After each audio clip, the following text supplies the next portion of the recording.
well, that's the term that a lot of people use. It's a type of usually fairly unstructured child-directed learning.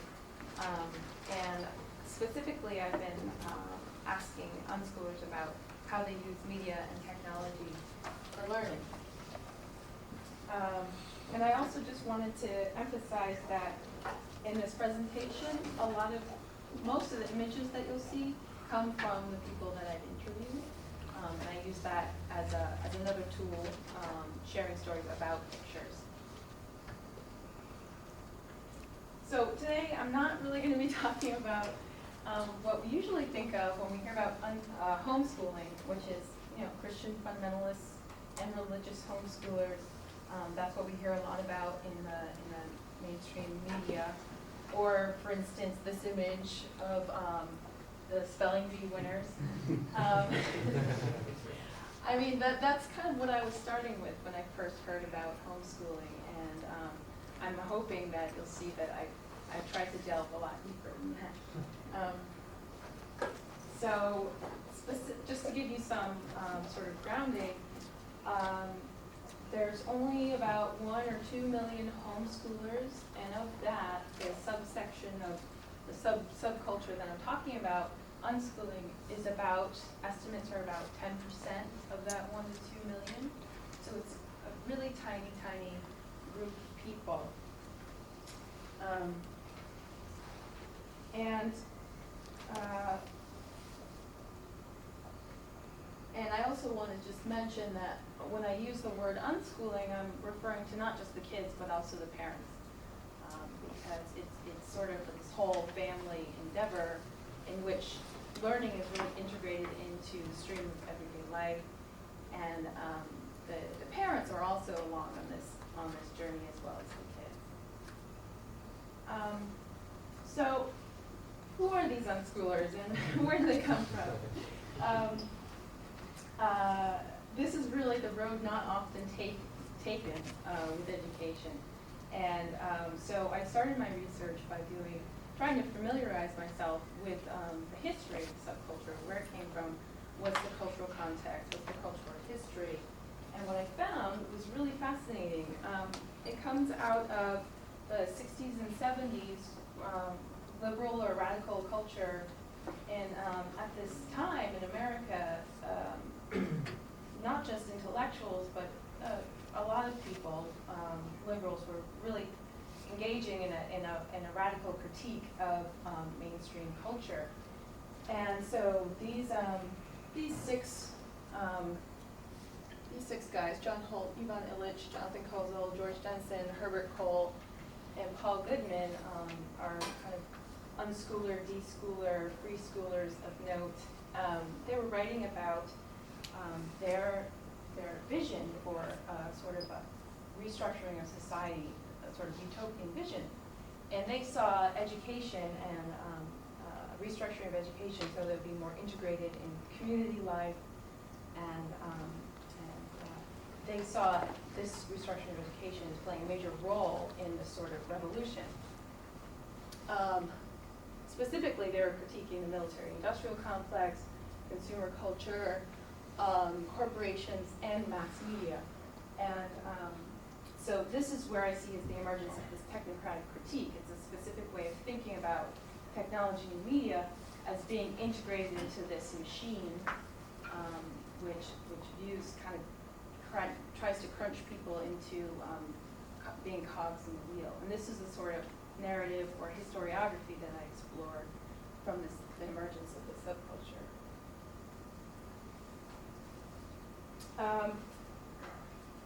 So at this time period, people were starting their own free schools. It was something that was happening in the late 60s, early 70s.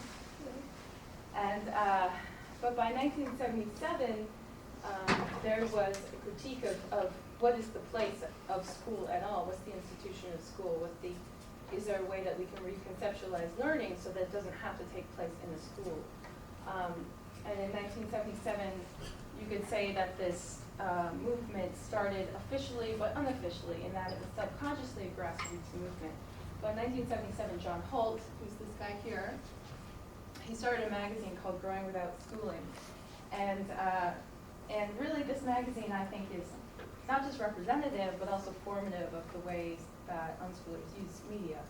Because it was a magazine, but it really blurred the distinction between the editors and letters written from subscribers.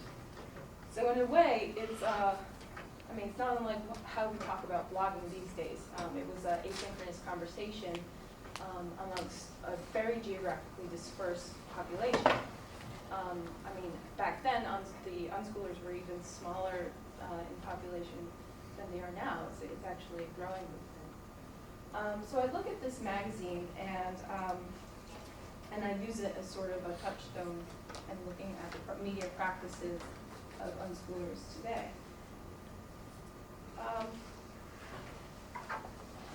So by the early 80s, it became apparent to these radical thinkers and unschoolers, it became apparent that the revolution was not coming in the way that they had anticipated, not as a massive wave or real radical change, but rather something that happened through subculture and grassroots mechanisms. And I just put up this picture of Pink Floyd, The Wall, as sort of what I see as a mainstream representation of these ideas as they sort of percolate up into mass media. Or, Pink Floyd was pretty popular, but it was as close as we're going to get, I think, to like a mass media representation of these sorts of really radical ideas about education. So during the 80s, basically, the unschoolers were combining efforts with all different sorts of homeschoolers, homeschoolers who were interested in education for religious means, and they were basically fighting in the courts to make homeschooling legal, which at this point is legal in all 50 states in some permutation. But really we saw a backlash in mainstream public schooling, a back to basics during the Reagan era that was really trying to get back to an earlier model of education and dismantle a lot of the reforms that were taking place in the late 60s, early 70s. So unschoolers split off and moved outside of this space, the public school 666. And I wanted to have you guys keep in mind, when you think of Foucault's ideas of the internalization of hegemony, or Pierre Bourdieu's ideas of reproduction through education as an institution, how do we imagine learning then outside of this institution, public school 666? What happens when you take the kid out of the institution? Where do they end up? And so I chose this picture of a yurt in a bucolic landscape because it's a landscape for me that represents wide open possibilities, but it also picks up on one of the metaphors that is really popular in this subculture, which is learning is natural. Learning, when you take the child out of the institution, learning, you return to a natural state. And I wanted to share a quote from one of the moms I interviewed. She says, "Our feeling on homeschooling is an instinctive feeling, a feeling that is based on our belief that the human spirit is inherently curious and interested. Our actions are not derived from any intellectual theory, but based on our own love of music and books and nature and the world. It is these loves that we want to share with our kids, and we want to share them in a way so that they will be in love with them too, and want to spread those interests with others." And while I totally respect this feeling that this mother has, and that a lot of unschoolers, that's what they're trying to attain, I think it is sort of a way of looking at learning as naturalized, as something that becomes invisible because it's so integrated into the flow of everyday life and the unschooling lifestyle. And so I see it as my job as to pull out these practices to the forefront so that we can see how they become naturalized and how they become integrated into the everyday flow of life. Because I feel that in my research, when I explain what I'm researching, to most mainstream people, they're shocked and confused. And I think it's really important to talk about this subject because of that paradigm shift that happens when you become an unschooler and this becomes a natural practice for you. So it was, I do feel conflicted though about, as she says, it's not derived from any intellectual theory. So what intellectual theory do I use to analyze this subculture? And I turned to anthropological approach, actually, because I found that a lot of the writing, educational writing, has been about school. And so how do I find texts, how do I find theory that I can apply to informal learning? And actually, anthropologists have looked into this, such as Leverlinger and their book, Situated Learning, Legitimate Peripheral Participation. I've also been really interested in using Bakhtin and sort of a more literary analysis of the dialogical nature of human interactions with text and with media. And so this sort of approach allows me to, first of all, look at objects and look at human interactions in a way that's really grounded in everyday practice, and not something that I see as sort of removed, abstract theory. And so I do sort of feel kind of weird about applying theory to something that is so anti-theory, but it must be done. At least for a thesis. This is a thesis after all. And so it studies traces of media and through storytelling, really talking to unschoolers, that I'm able to analyze what is intuitive about learning and what feels natural or feels like it comes naturally. And I'm hoping that perhaps we can learn from these sorts of what I see as participatory practices of media. So what I've done is I did interviews, some observations, and this was, everything from phone to IMing to meeting in person to emailing to sharing links and photographs and stories. And so I did this with about 40 different people, I guess over maybe like the past year and a half.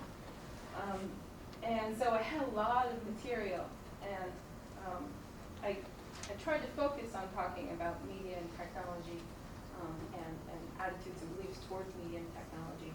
But there's so much material, I had to find a way to focus in. And so I chose 5 particular events that I found really revealing. And so I end up in this thesis with 5 case studies. And another thing that the case study approach allowed me to do was kind of start zoomed in for the relationship between a child and a parent, and then scale out to sort of a subcultural level.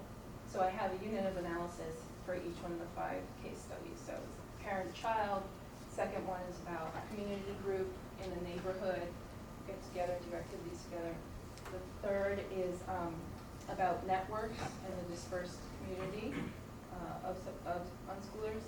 And the fourth is actually sort of more of a self-reflective case study, because I talk about my own relationship as the researcher going into the subculture, and my relationships with this family in Arizona, and the 5th case study is more about just the general subculture and the way that media works in this grassroots DIY subculture. So I'm just going to walk you through the case studies really quickly, and then I'll zoom in at the end into one interesting question I have. And I want to leave a lot of time for questions if you guys, if any of these strike you and you want to know more about it. At the end, I'd love to talk about them more. So the first case study is with a kid named Peter, and I talk about how Peter learned to read. He went to a yard sale with his parents and encountered an opera record at this junk sale, and just became fascinated with opera. And it's through his interest that he learned to read from opera librettos and reading books about opera. And so through this story, I'm able to talk about the relationship between parent and child and how the power dynamics that we're used to having gone to school are totally reconfigured to the point where it's the parent and the child are much more on a par, and it's about being interested in the media object. Yeah, Kat. I'm sorry, could I just ask how old he is?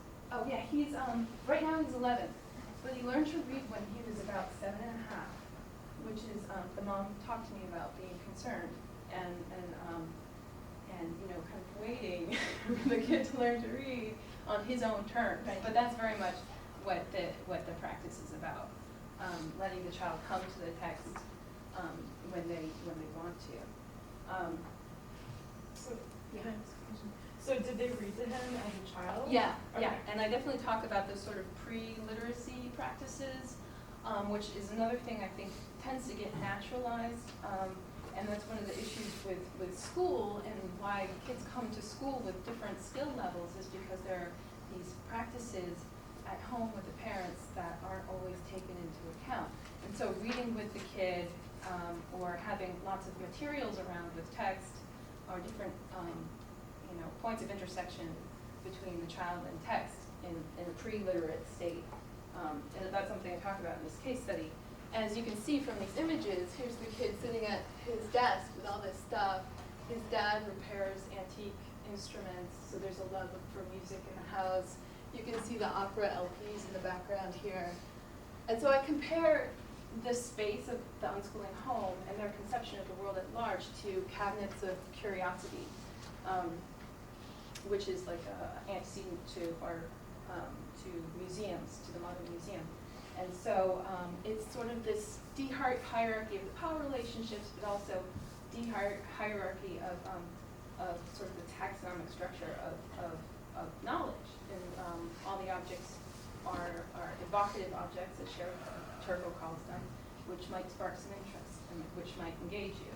And it also has to do with this notion of chance. That you just happen upon something at a junk sale that gets you interested in learning how to read. And that's part of the practice of learning to read in unschooling. That's what I'm saying. Do you have a question? Yeah, is this a typewriter? Yeah, and he also uses a typewriter, which is really fascinating. In this, I should mention here that in this subculture, a lot of people are anti-technology and especially anti-digital technology. And I found that really fascinating. I'm not saying all of them are. There's definitely people who are really pro-digital stuff, and then people that are anti-digital stuff. So that was one of my main questions. I tried to trace that back to what I call the technocratic critique for the 60s and 70s as seeing media and technology as somehow dehumanizing. And this family in particular, they, for a long time, they didn't have a computer. They lived in Woodstock, New York. You know, they were really into nature and what they saw as objects that had this real physical presence, almost like, I mean, I talk about the notion of aura and Benjamin, and that these objects sort of evoke their own history, and that were worn in certain ways, or like had this kind of aura, patina of their own history. And I think that's a really interesting problem, and I'll talk about that more a bit later. Case study number 2, we have Eli here with us today. Here's Eli. This is my second case study. Focuses on homeschooling cooperative in Jamaica Plain. And it's a group of families that get together and do different activities together. And the parents and the kids arrange this loose schedule. For instance, one of the parents is really into creative writing, so she hosts a creative writing workshop at their home once a week. All the kids go over there. This other parent is interested in history, so puts on reenactments and improvisations incorporating historical events. So they did the Revolutionary War before, and here they were doing the Civil War.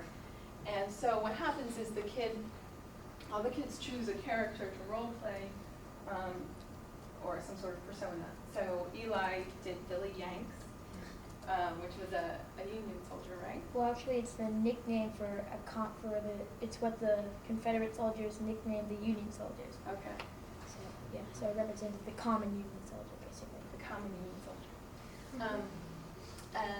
There's Abe Lincoln and Claire Barton. And so in this case study, I talk about how when these kids come together, they've already done a lot of research from books, going to the library, on the internet. They put together these costumes. They might have, a name. They might have some sort of script that they're going to perform. Or maybe it'll just be improvised. Maybe they won't stay in character. Maybe they will. It's kind of up to them. But they come together, and it's through the social dynamic of the group that they really get to share this knowledge. And so it's a skill of improvising and internalizing knowledge to the point where you're then able to express it through your own personality. And I also talk a bit about the role of jamming and the importance of being able to express your own kind of authentic personality while in dialogue with a greater cultural context or body of knowledge. In the third case study, I actually met Carsey through Friendster. It was one of those great moments where procrastinating and also writing your thesis come together.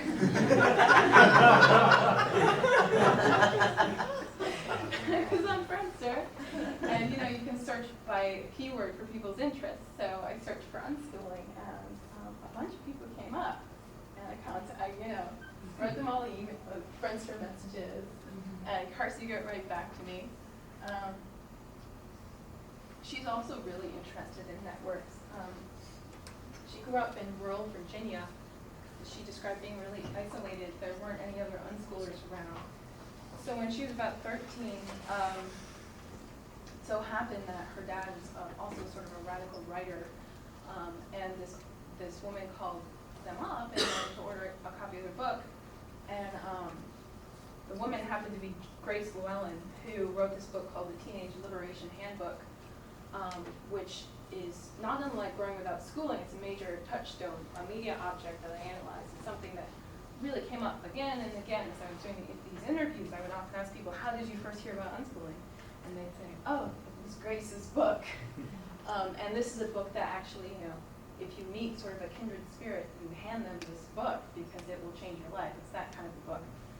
So she talks about how she met Grace, how she ended up going to Grace's camp. Grace runs a camp for unschoolers, where unschoolers from around the country come together and spend time together during the summer. It's called Not Back to School Camp. Kind of cool. It's in Oregon. She actually moved to Oregon, and now she's a counselor at the camp, and she works at an alternative school for youth who are at risk. So I talk with her through her story. I then talk about networks and the importance of networks for a geographically dispersed population. And I talk about how, again, this sort of de-hierarchization of not just access to objects, as in the first case study, but in access to people. I guess for an example, unschoolers don't feel shy about writing a letter to their favorite author. It's just something that they do. And so I talk about, I link back to the Whole Earth catalog and Growing Without Schooling magazine as sort of earlier manifestations of this notion of connecting people through media. The Whole Earth catalog, I believe, and also Growing Without Schooling, actually published directories of their subscribers so that it was a way for people to connect with each other, literally through the medium. And so I talk about now with Web 2.0 and all this social networking software, how unschoolers use these. In the fourth case study, I focus on this family in Arizona. This is Sandra. She's really outspoken and hilarious and really, really smart. And I was just fascinated with the way that she confronts people who don't understand unschooling. And so I use this case study as a way to show how she kind of unschooled me. And she tried to, she really challenged my own thinking. And it's the story of my trying to express to her that I think I understand. And then she gets me, and then she schools me, unschools me. I understand even more because of her. And so it's this way that unschoolers often use linguistics, a sort of a wordplay, deconstructing language, which comes to the forefront in this case study. So I even talk about the terminology unschooling, where it comes from and what it means, and how these words that we use, like learning, often get conflated with school or schooling. And Sandra is someone who is really pro-technology, as opposed to some of the other families that I met with who see technology as dehumanizing. Sandra sees everything as a possible, a potential way of learning. So I talk about television in particular and IMing a lot with her because those two media forms were sort of the most maligned media in unschooling. A lot of unschoolers don't have TV or don't let their kids IM. And the fifth case study, so now at this point I've kind of zoomed out to the level of the subculture. And in this case study, I used two families, and they both make zines. Zines are homemade magazines. Does everybody know what zines are? So the kids make zines, the parents make zines. It's sort of this collaborative effort. A lot of kids from this family here, I stayed with them in Vancouver. The dad runs, I shouldn't say runs, he and these other anarchist kids run an anarchist collaborative where they all make zines. He's not the boss. And he'd be mad if I said he was the boss. He's not the boss. And so a lot of the kids learn to read through making zines, learn to read and write through making these things. And I talk about the meaning of DIY, do it yourself, which has its own history that comes out of the late 60s. And at this point, because I'm talking about the subculture, on the subcultural level about media and technology, I really wanted to talk about the economics of do-it-yourself media and how it's sort of, for me, I see it as sort of a de-alienation of labor, and that you're taking it back and making something collectively. A lot of these zines, you don't sell these zines, or if you sell them, it's just to cover your costs. So it's a whole different way of looking at the economic model of media in this subculture. Is it back? Oh, okay. All right. So, and one last point about DIY subculture.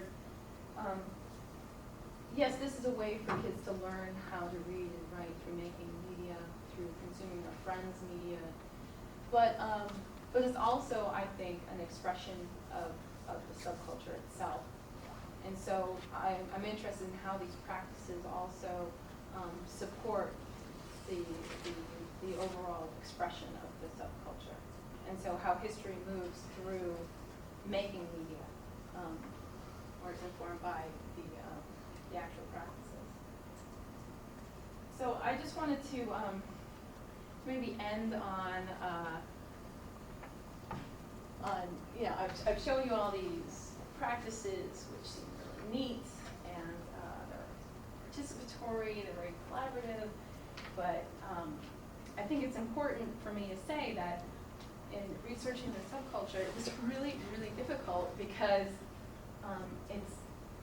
there are so many contradictions within the subculture. It's not, I couldn't paint a really neat, tidy view because there are many, many contradictions and conflicts. And as Leah mentioned before, the technology, anti-technology debate is a really big part of it. So I wanted to just zoom in here on one of these conflicts, which is based around the television. And this is something that unschoolers debate a lot within the subculture. So for instance, one side of the debate might say, we have a lot of tension here by keeping the TV and doling it out. We have a lot of friends who don't have it at all, and that's true. A lot of unschoolers just don't have TVs. Then I have a close friend who begs to differ. Because she thinks the real unschoolers, because she thinks the real unschoolers allow kids to watch TV as much as they want. They call themselves radical unschoolers because they don't put any controls on the kids. But I have a problem with how they use the word radical because they're allowing a lot of consumer culture into the household. So there's someone who kind of rejects this notion of free-form media because she's opposing a sort of mainstream consumerism that she sees television bringing into the household. There are a lot of other reasons why unschoolers don't like TV. They see it as a passive medium. They see kids kind of zoning out and just consuming. Also, they see perhaps potential physical damages as the kids just sitting still. But it has negative effects on attention span or on vision. There are many reasons. But here's the other side of the coin. This is from Sandra, the mom from the fourth case study. She says parents who think they're going to be all cutting-edge sensitive types control their children in ways they deny to be controlling. Someone who was adamantly anti-TV said kids watch it like zombies without moving. I said my kids did. Mine were up and singing and dancing, rewinding to the good parts and watching the best songs again as they had been the night before when the sound of music was on. So in my thesis, I take these sorts of events and conflicts, and also the way that the unschoolers present them to me, sort of a form of storytelling, in order to pick apart what the beliefs and attitudes are towards media and technology, and where did those come from, what's the cultural context. So, I mean, Sandra on the one hand is like, she says that people who are so anti-technology are how does she see the other side of the coin? She says they're overly concerned with the aesthetics. They only want to have wooden toys in their homes. So it's that interesting that infighting that I think is sort of revealing. So it's the examination of these practices that I think we see the subculture's history and their philosophy emerge on both the individual, the family, and the community and the subcultural level. So just to conclude, I think that no matter how much the subculture has these contradictions, they all have this humanist vision of a better world, and they see it happening through this reconceptualization of learning. And even though their actions sometimes conflict or contradict, sometimes they stand out as remarkable. Sometimes, or most of the time, they just flow organically. But the tension points, the memorable stories, they cause little ripples in this normally smooth surface of everyday life. And it's through that toehold that I'm able to see the materiality of everyday life. And so I'm able, I hope, to reveal learning in everyday life as culturally constructed through these practices. And what I'm hoping to reveal is that these are participatory practices that we, in the general public, can learn from. And I hope, as Benedict Anderson said, help to imagine ourselves in mainstream society. That's it. Thank you.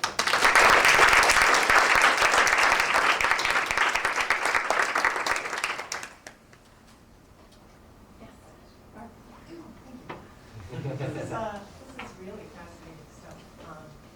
I'm intrigued a little bit by how you started off by saying that homeschooling was really a partnership between the students themselves and the whole family and the parents. But the case studies really focus on the students themselves, and I'm wondering a little bit more about the parents' role and how they are able to kind of take on this role, especially in a society that's mostly, two working parents. Yeah. Well, I think that actually the case studies do talk a lot about the family and the interactions between all the players. I thought that was really important because really unschooling is not about. I think that we have this conception of homeschooling as like, the kid sitting at a desk in the living room, kind of like they're at school, and then, you know, the teacher acting as parent. But that's not really the way it works. It's everyone is engaged in becoming interested in learning.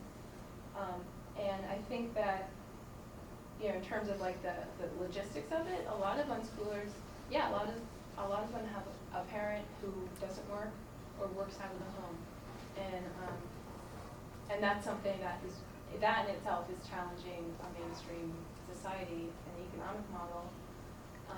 And I think that a lot of these families really make sacrifices in order to be able to have this lifestyle. Most of them are middle class. They're not like wealthy people, which is, I think, is really fascinating. It's a subculture which doesn't put material gain first. That's for sure. Tracy. Yeah, I'm wondering, I have some friends who have adapted some of the homeschooling techniques with raising their son, who's now in 5th grade, but he goes to the Waldorf school and through that. But I know that he was not exposed to television or a lot of popular cultural artifacts. He was not taught to read. He came to reading, and so those things were very similar. But he's very well adjusted. He's a great kid. He's in 5th grade now. And I just wonder if any portion of your research is focused on the sort of the integration of kids schooled in, or unschooled in this way to put it, once they get into the mainstream, once they move on with their lives. I mean, do they stay within these close-knit communities? Do they integrate? You know, is there a mix? And is there any way to, have you done any work on tracking that kind of progress? Well, I think that you know, I don't. In the let's see, in the second case study, I talk about the unschooling cooperative and how specifically it's a group of homeschoolers that come together. But I wanted to emphasize, especially in the third case study about the networks, that the groups that they form through networks are really reaching outside of just the unschooling community. So, for instance, a teenager by the name of Vlad that I interviewed, he's really interested in open source movement. So he goes to that as an unschooler who has a lot of free time and someone who can follow his own interests, but moving into some other sort of affinity space where he's encountering people who aren't just unschoolers. And but in terms of like how they move on, I think a lot of unschoolers end up going to college, so they have to, you know, take the SATs at some point. Yeah. I'm just curious if there's any tension once they're in a community, if they have any issues, you know, relating to having been brought up in this radically different way, and how students sort of react to that, or if it doesn't, maybe it doesn't even make a difference. Well, I think that they definitely feel a little bit different. I think that they see the world a little bit differently. I think that they often, when they go to college, they find that they're more self-motivated than a lot of the other students, because they haven't been brought up to feel put upon in terms of learning or pursuing some academic field of work. But I think that,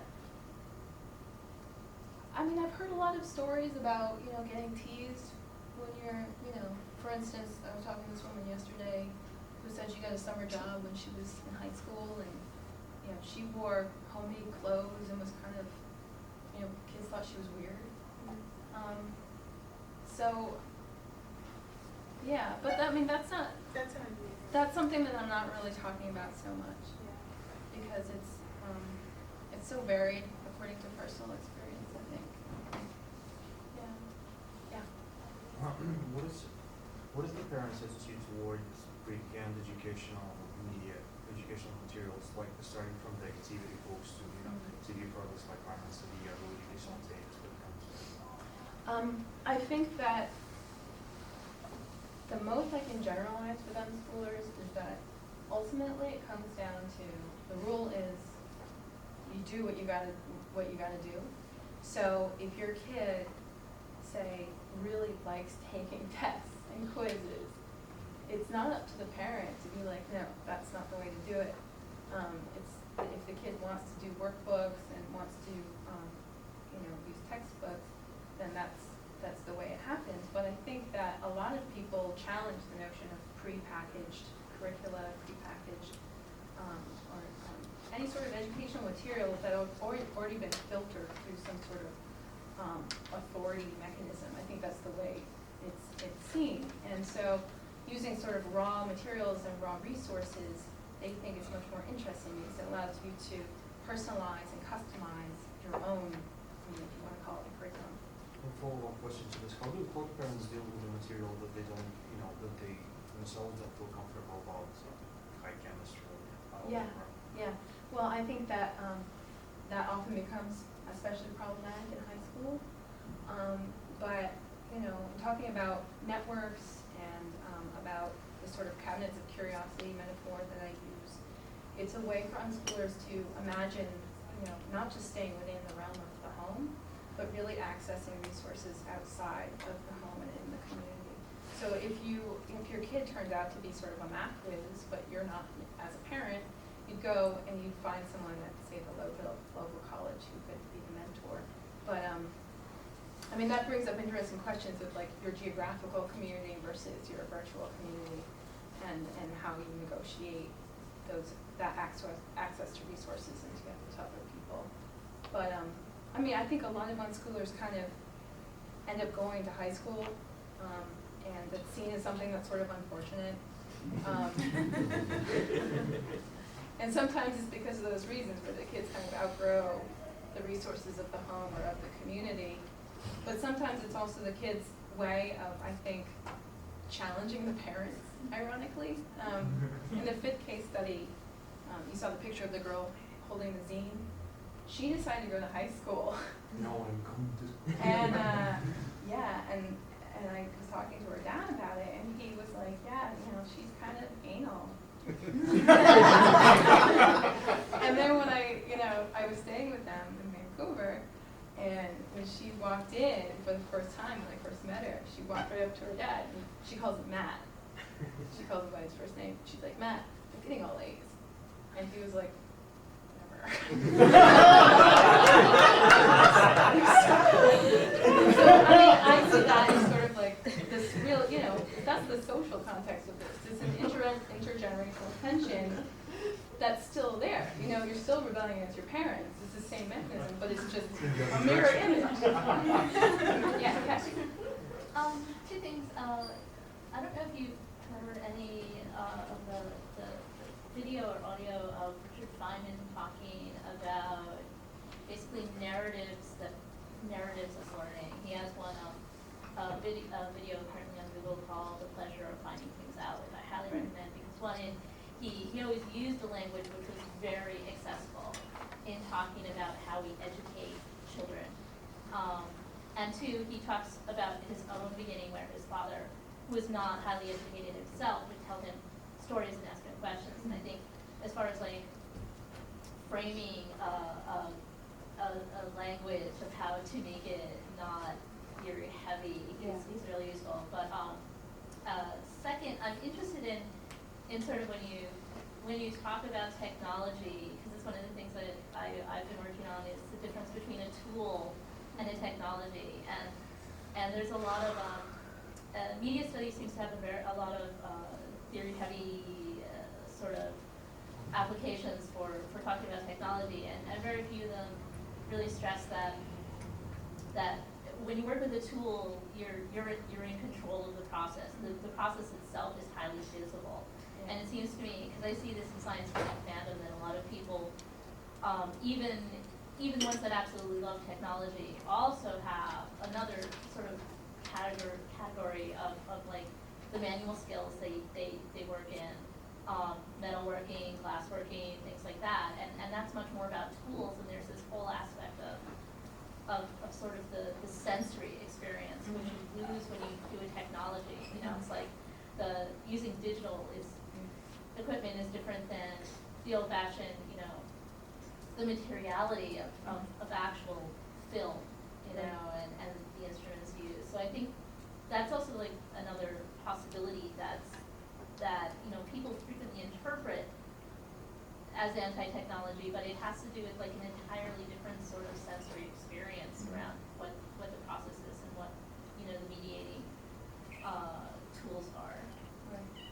Yeah, no, I think that's definitely true, but, you can't help but talk about, physical materiality of these sorts of interactions and the body. And, I would often think of Kestrel, who works on disability and technology, because, in a lot of the anti-technology writing that I came across, it was seeing technology as a crutch, as something that you would, if you became dependent on, you became less human, sort of cyborgish or something.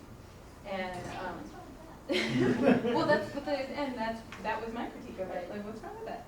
But, They're still using the same binary oppositions that they claim they're trying to break down. right, exactly, thank you.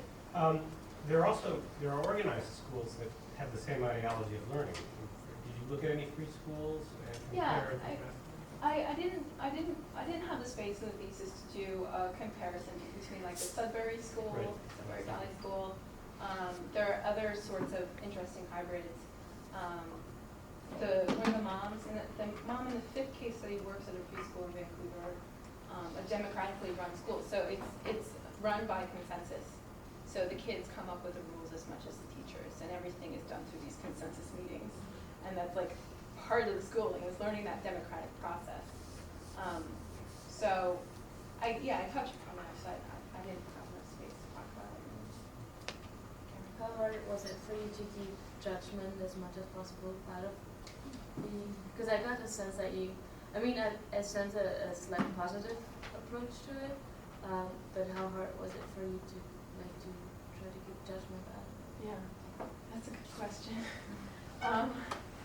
I think that, I think I tend to have an enthusiasm for, and it just comes out of meeting interesting people. And also, I mean, you guys are here today, and it's definitely, I see my thesis as sort of a collaboration between all these people who took the time to talk to me.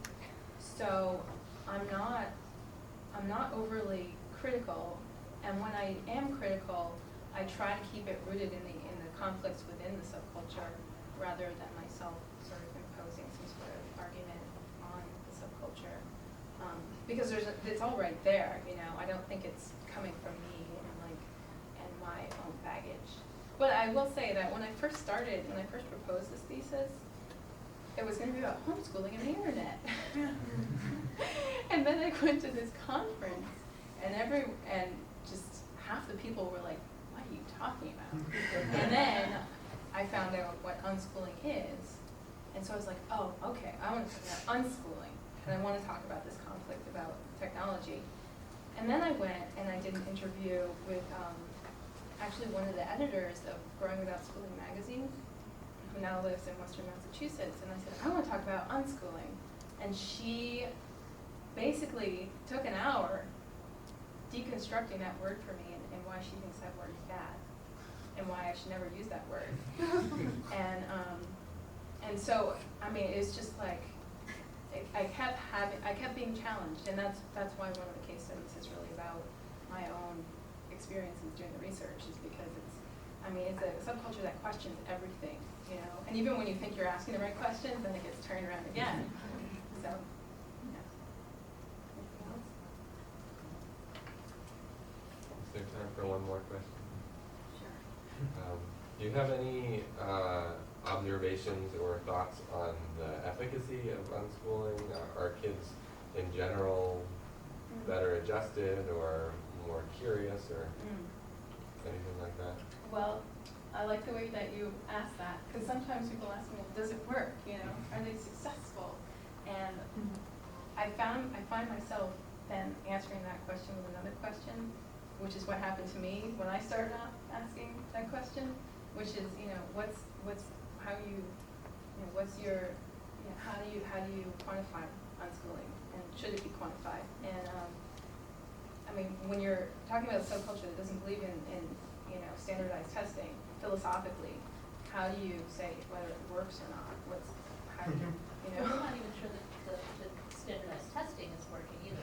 Well, that's what they're saying, right? So I think that it comes down to, are they curious? Are they happy? Do Do they have a love for learning? And I think in general, yes, they do.